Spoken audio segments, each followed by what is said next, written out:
You know, I don't always feel like coming on here talking. Sometimes I get annoyed at hearing myself talk, but I'm gonna do it because I believe that's what God wants me to do. You know, it's important that we ask ourselves, what is it that I'm expecting? It's okay to be sad, right? It's okay to get angry. It's okay to feel disappointed, to get and be sick and tired of yourself sometimes. That's the biggest sign that growth is trying to take place. Because God's spirit in us craves to grow into what he is.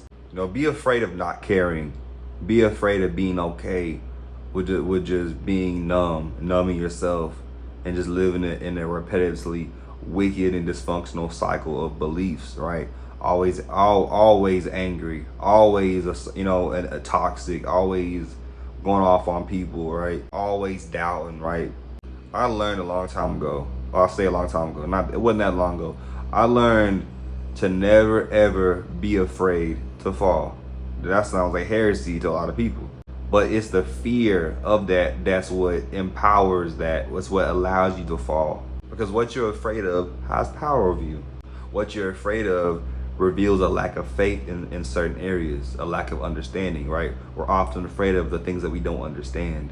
Look at Paul. Paul was always distressed. He was always sad, right? He learned to be content. He learned to be content whatever state he was in, right? Abounding or abased. Don't let people and overly spiritual people and self-righteous religious people try to make it seem like your journey is a special case of odd.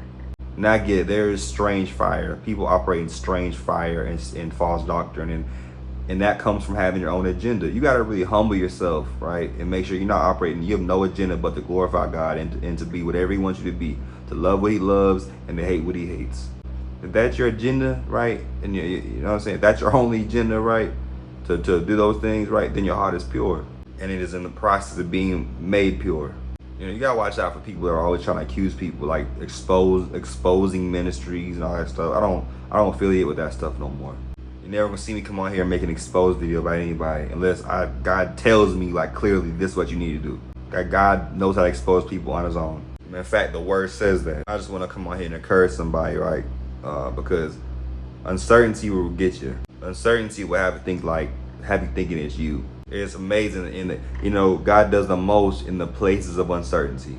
Because if you endure and abide and hang in there, right, and believe and just trust God, you'll come out of a season of uncertainty with more faith than what you originally had before that.